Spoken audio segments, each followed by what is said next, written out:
There is a kind of person who never chases, never begs, never explains their worth. They just exist. And somehow, without trying, without performing, without a single word about how valuable they are, the people around them become terrified, terrified of losing them. You have felt this before, maybe once. Maybe you are still feeling it about someone right now. You could not explain it then. You still cannot explain it. They were not the loudest, not the most impressive on paper, but something about them made the air different when they were in it. Like the room was heavier with them there. Like leaving would cost you something, something you could not get back. That is not personality. That is not charm. That is architecture. Psychological architecture, built deliberately by someone who understood something about human nature that most people walk through their entire lives without ever seeing. Niccolò Machiavelli saw it 500 years ago.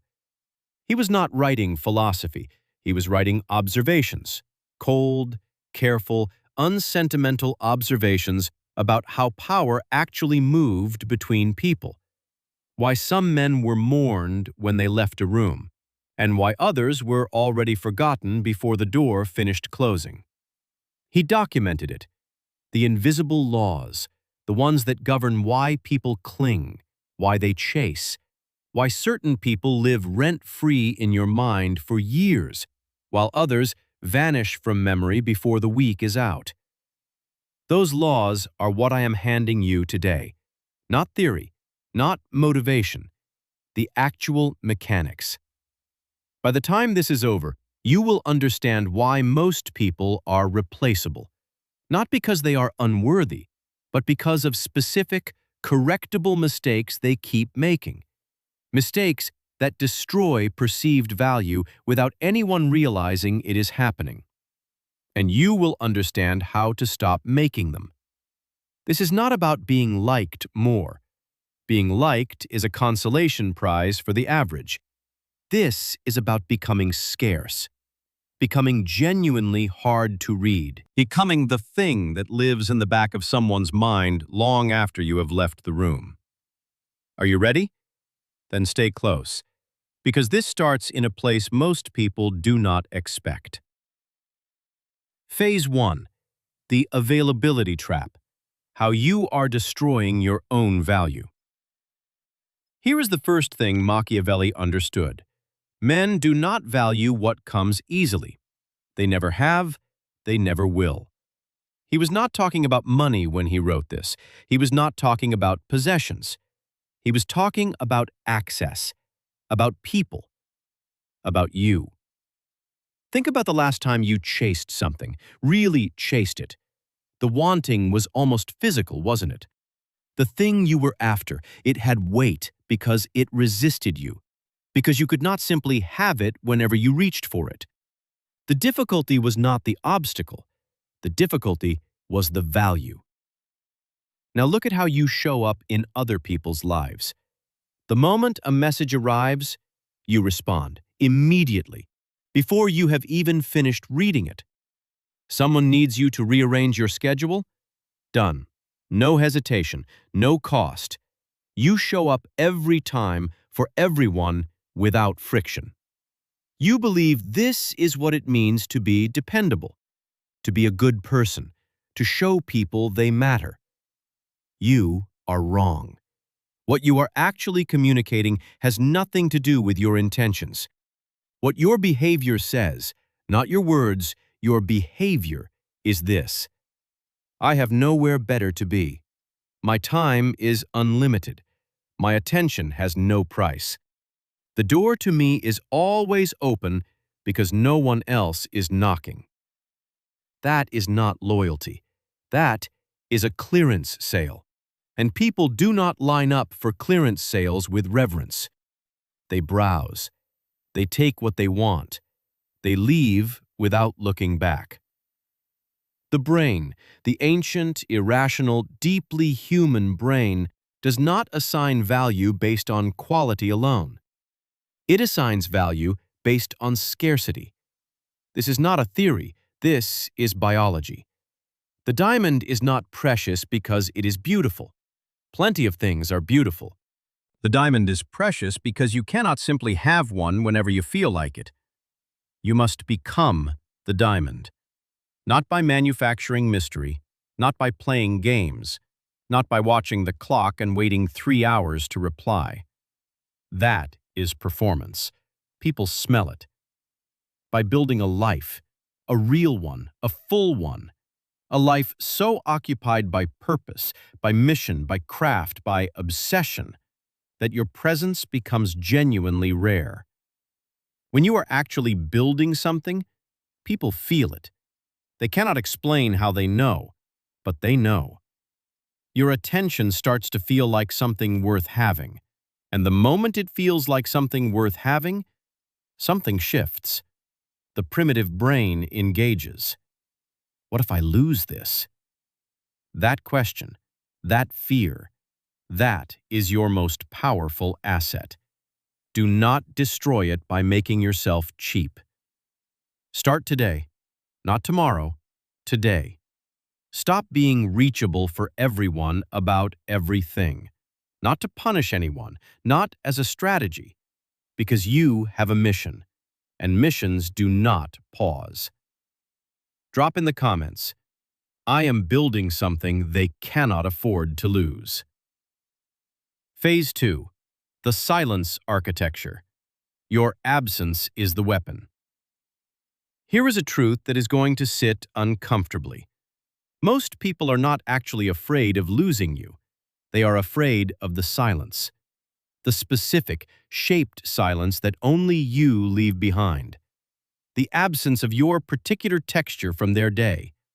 The moment they reach for the phone and remember, oh, that is not there anymore. The fear of loss is not about you as a person. It is about the gap you leave. Which means the real work is not making people love you. It is making yourself structural, woven into the daily architecture of someone's life so completely that removing you is not a loss. It is a reconstruction. Machiavelli was precise about this. He wrote that a wise prince does not seek to be liked. He seeks to be necessary. There is a difference, a crucial one. Liked is emotional. It rises and falls with mood, with circumstance, with how convenient you are right now. Necessary is different. Necessary is structural. You can stop liking your lungs. You still need them. So how do you become necessary? You become the one who notices, the one who sees what others miss in a conversation, the one whose silence in a room carries more weight than other people's words, the one who contributes in ways that are invisible while you are present, but catastrophically obvious the moment you are gone. And then you go quiet. Not forever, not dramatically, not to punish anyone. Strategically. You let there be a gap, a moment where your presence simply is not, where the person has to sit inside the silence you left and feel its shape. That shape is information. That shape tells them exactly how much space you were filling. When you never stop talking, never stop performing, never stop showing up with warmth and noise and energy, you train people to tune you out. You become background, familiar, safe, taken for granted. But when you go quiet, when you pull back without announcement, without explanation, without drama, the mind cannot rest. It searches, it replays everything. It asks, what did I do? What changed? What do I need to do to bring this back? That is the silence contract. You teach people through direct experience that your presence is a privilege, not a given, not a guaranteed resource, a privilege. And privileges, when they are real, can be revoked. Practice this. Go quiet when others would speak. Be the last to offer your opinion. Leave conversations slightly before people are ready for you to go. They will not forget how it felt, and they will work hard to ensure it does not happen again. Drop in the comments, "My silence is the loudest thing I own." Phase 3. The variance engine. Stop being predictable. You have been told that consistency is a virtue, and it is. Half right. Consistency of character, your values, your standards, who you are when no one is watching, that must never move. That is your foundation. Without it, nothing else holds. But consistency of behavior, consistency of mood, energy, availability, warmth, that is what makes you disappear. The human nervous system is not built to track stability. It tracks change, deviation, the unexpected. When every interaction with you follows the same script, same tone, same warmth, same predictable enthusiasm, the brain stops paying attention. Not consciously, automatically. It files you under known, processed, no further analysis required, safe. And safe is not magnetic. But when you vary, some days you are expansive, warm, present in a way that fills the room. Other days you are focused and quiet and briefly there, and then gone. Sometimes you laugh easily. Sometimes you are carrying a weight that you do not explain. The brain does not file that. The brain tracks it, actively, obsessively. What is he thinking? What does that look mean? Why is he quieter today? Machiavelli was direct about this. He wrote that the prince who is always the same becomes easy to read, and the enemy who can read you has already beaten you. You are not at war, but the principle holds. Predictability makes you manageable. Variance makes you consuming. You do not want someone comfortable with you. Comfort produces contempt. Familiarity produces blindness. You want someone who is slightly uncertain, someone who cannot fully predict which version of you is arriving today. Not because you are unstable, because you are genuinely deep, because your interior life is rich enough, full enough, that it produces different weather on different days. This is not a tactic. This is what depth actually looks like from the outside. Shallow people are predictable because there is nothing below the surface. The deep person varies because there is an ocean under there moving whether anyone sees it or not. Become the ocean, not the pool. When your energy shifts, do not explain it. Do not perform it. Do not announce it. Live it. Let the variance come from who you actually are. They will spend years trying to understand the weather, and they will stay close, very close, to make sure they are there when the sun comes back. Drop in the comments, "I am the storm they cannot map." Phase 4. The withdrawal. The move most people are afraid to make. This is the part where most people stop reading, because what I am about to describe will feel wrong. It will trigger every social instinct you have, every voice that told you to be warm, to be generous, to keep showing up no matter what. But it is the most powerful move in this entire framework. When someone starts taking you for granted, when your presence stops registering, when your value goes quiet in their mind, when the fear of losing you has faded into assumption, you do not fight for your position. You do not remind them what you bring. You do not send another message into the silence. You contract. Not with anger, not with a performance, not with an exit designed to be noticed. You simply pull back. You redirect your energy. You return to your mission. You become less present, less available, less generous with your time, and you say absolutely nothing about it. Nothing. Machiavelli wrote that the most devastating thing a prince can do is not retaliate. It is withdraw favor, the removal of warmth, the silence where warmth used to live.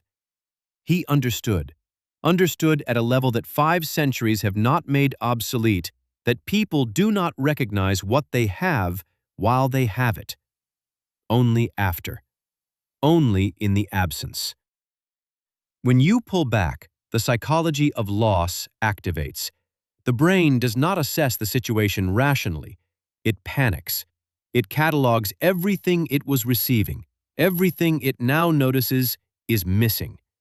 And suddenly, violently, unexpectedly, it understands. Those things are in danger.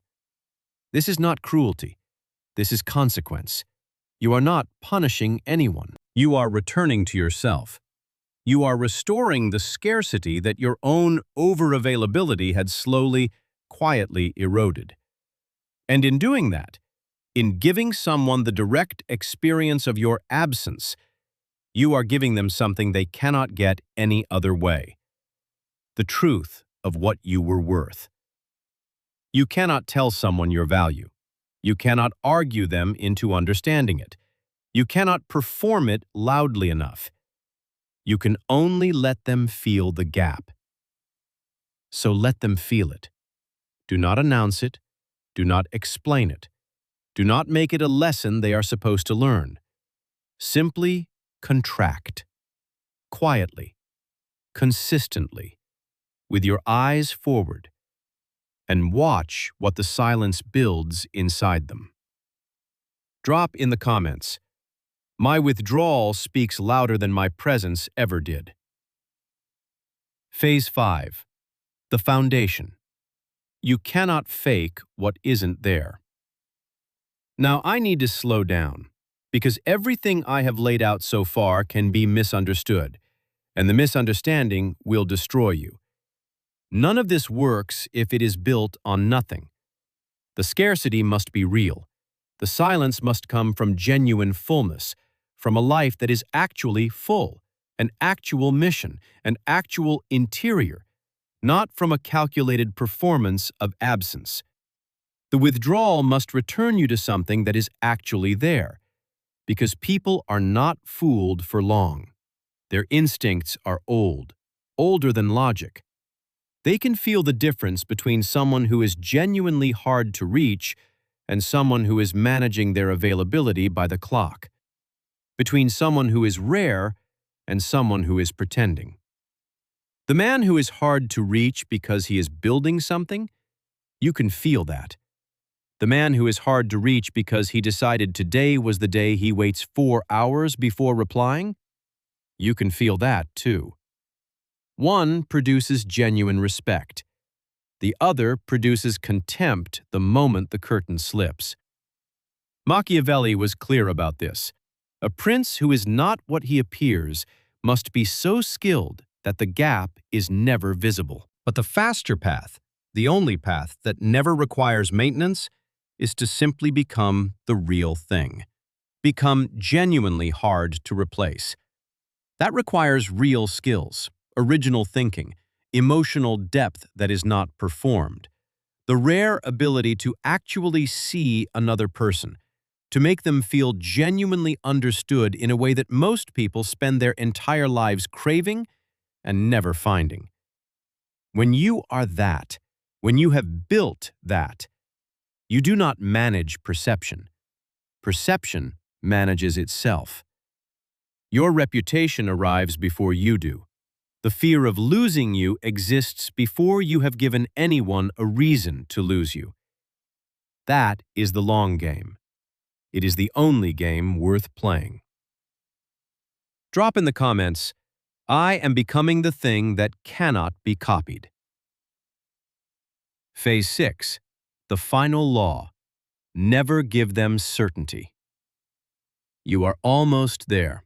One law left, the final one, the one that holds all the others together, and without which every single thing I have told you eventually collapses. Never give them certainty. Not uncertainty about your character, not uncertainty about your values or who you are. Those must be solid, unquestionable. Uncertainty about your permanence. Uncertainty about whether you will simply always be there, whether your presence in their life is guaranteed, whether you are the kind of person who stays no matter what, regardless of how the relationship is tended.